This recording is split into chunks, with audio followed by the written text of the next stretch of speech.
I'm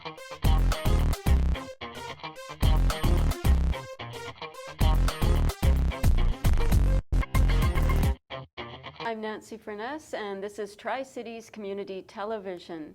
Today's interview is taking place on the traditional, ancestral, and unceded territory of Coquitlam First Nation. And we thank the Coquitlam people who continue to live on these lands and to care for the lands and the waters and all that lies above and below. This afternoon, we're joined by Celia DeLuca, who is the chairperson for the Minnekhada Park Association. So thank you so much for joining us today, Celia. My pleasure. Thank you for inviting us. I was wondering if maybe we could just start, if you could tell us a little bit about the park. Where is Minnekhada, and what makes Minnekhada such a special place? Thank you. It is located also on the Coquitlam and Katzie Nation territory, the unceded ancestral traditional territory. And in northeast Coquitlam is what many people would know it as, and it's snuggled up right close to Burke Mountain. So it's got two addresses. One is on Quarry Road, 4000 Quarry Road, and 4455 Oliver Road. So there's two parking lots if people go to either of those addresses. Right, so it's accessible, it's close Yes. to the city. It's definitely one of my favorite places to go for a hike. Yeah. But it's also a very interesting, there's many different aspects to Minnekhada. It's not definitely just going there for a hike, there's exactly. a lot more. And a lot of people do go there for hikes or exercise purposes. They'll use it or walking their dogs and that type of thing on leash, please. Because the other part of it's a very, there's a lot of very naturalized elements where nature has been kept quite pristine, even though we do have a lot of visitors that are human in nature. It's accessible by car. It's a little bit more challenging by bus, but people can get there that way. And then if you have any ambulatory, like if you're in a wheelchair or have any other ambulatory issues, there are some places you could go at Minnekhada and other places that would be difficult. Right. There's the High Knoll, for example, a person who is in a wheelchair. There's some elevation gains. And it's a fairly terrain. rustic. Yeah. It is a trail, but there's some rusticness to it. Some of the special ecological and landscape features are that there's a marsh. Right. A wetland area. I think that would be the right name. I'm not a biologist, but I think that's what they would also call it. And there's quite a diverse amount of creatures, the sandhill crane, and there's all sorts of toads, western toads, and that live there. And there's a beautiful forest area, and then people like to hike up to the High Knoll. I can't remember the name. There's some very large rock features at Minnekhada. I'm showing you, see? They're very large rocks. I think they were left behind during the Ice Age with the ice flows. The glacier. And if my fellow board member Steve was here right now, he would jump right in and he would tell us what it was. But there's some very interesting visual features as well. And so, yeah. It sounds wonderful, and I know it's a spectacular place to spend an afternoon or a whole day. You also have a farm associated with Minnekhada. Yes. Can you tell us a bit about that? For sure. So the farm is not for it's not a public access farm, and but it is historically it was owned by. Several owners, but one of before post-colonial, but one was Eric Hamber, who's the lieutenant governor. The name is familiar. Yes, Eric Hamber. There's a school named after. Yeah, and that's why. There's actually a Hamber Foundation that I've just recently discovered, and some of it applies to us in terms of criteria. So I'm going, that's interesting. And then there's also Clarence Wallace, who 1958, I think, was when he finished being lieutenant governor. In 1960. And then on a personal level, my gram worked at the farm.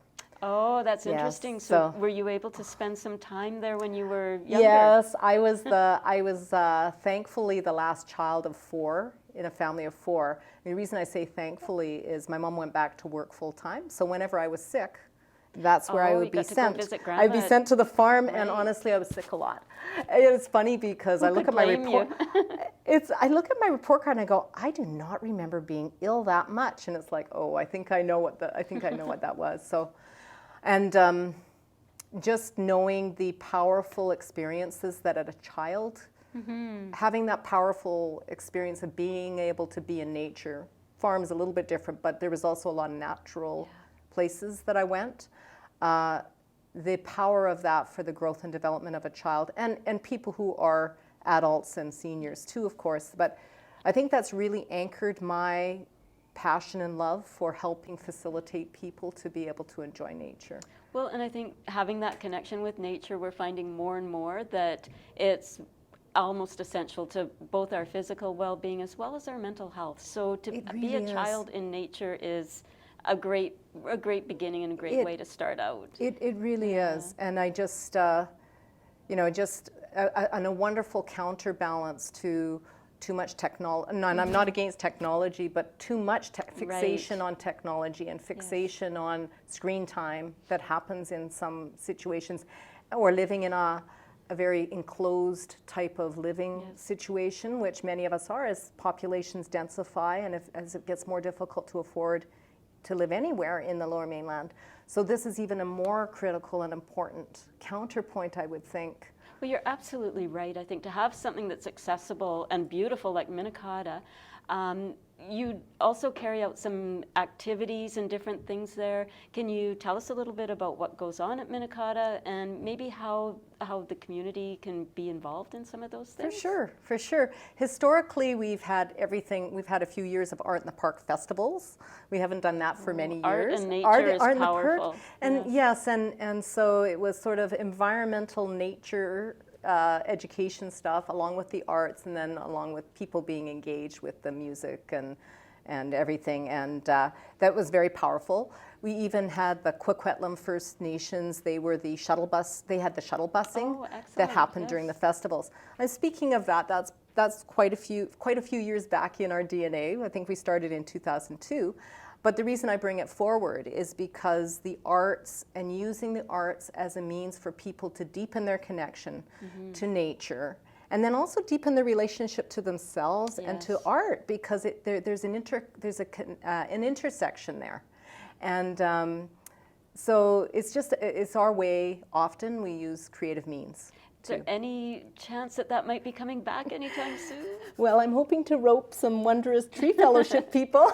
Okay, you just keep in touch and let us know. Yes. One thing that's coming up is we are starting a series called Minnekhada as Muse.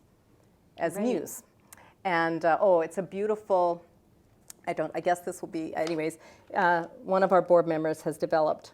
You can that's forget lovely. About my chicken scratch We'll have here. to get a shot of that. Yes, Minnekhada's Muse. So what it is using art as the inspiration for creating the art, but also deepening the connection. Right. So the first one that's coming up will be called the Songwriters Project. And you don't have to be a professional songwriter, but if you are, we won't turn you away either. Or we will, it all gets incorporated. Okay. But the idea is it's a 3-part series. Starts with people going on an immersive walk through the forest and through the paths, on the paths.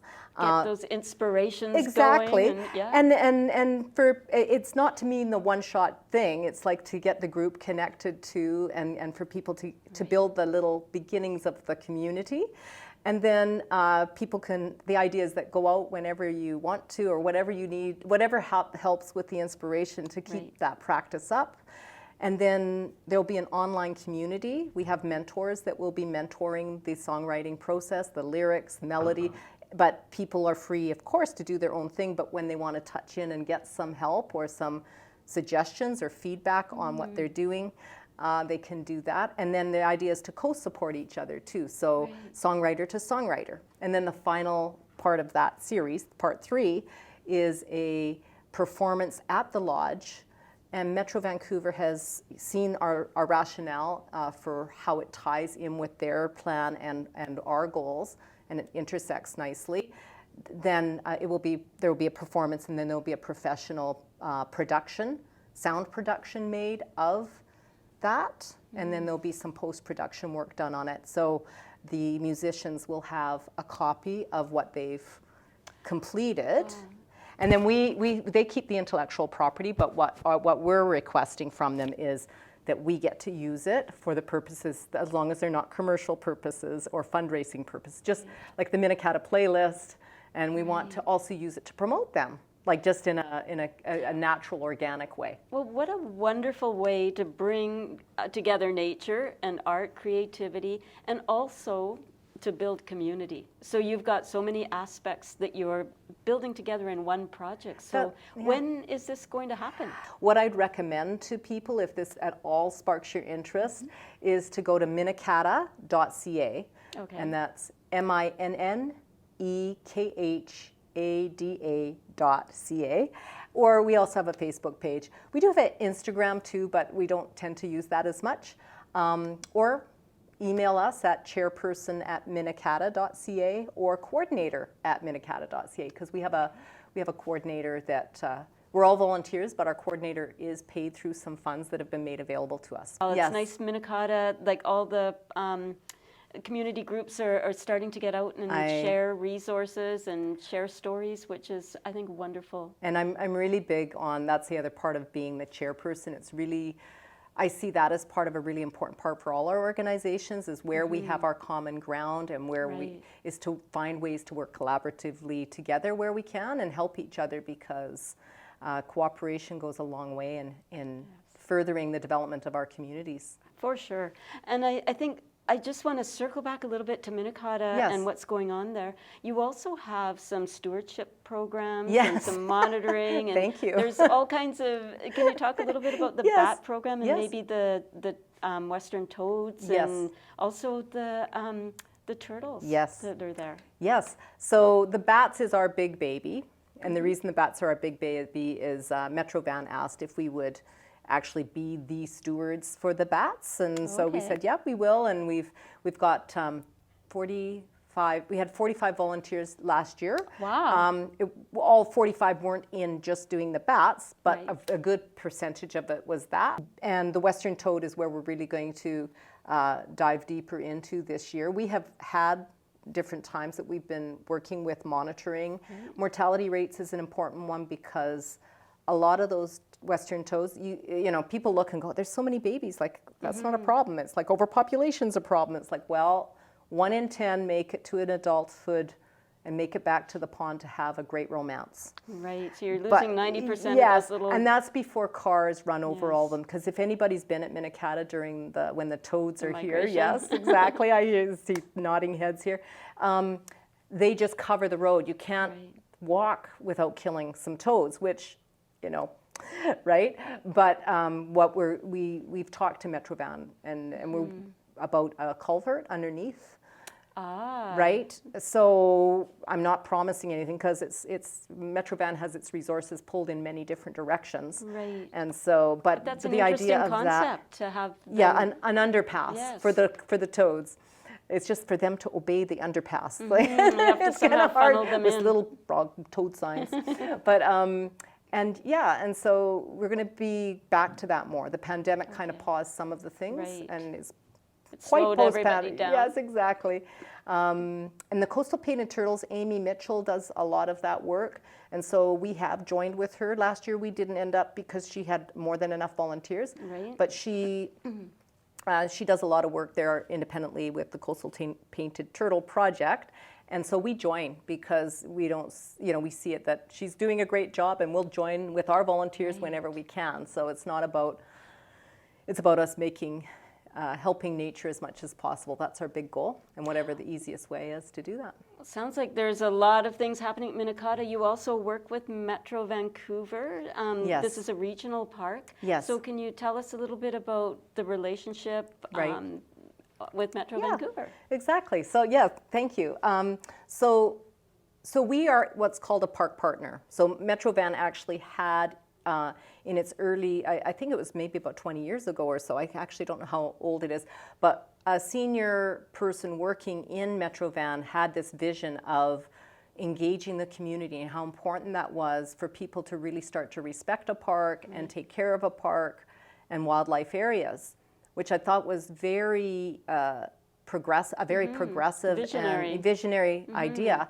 And we are a park partner. We operate independent from Metro Vancouver. However, you know, if Metro Van has different rules about how we go about doing things, we align with that. We're not going to be rebels or whatever. And then we share a lot of the same goals as them. So most of our goals are completely aligned, and so then So you get a bit of a synergy going there. exactly. Yeah.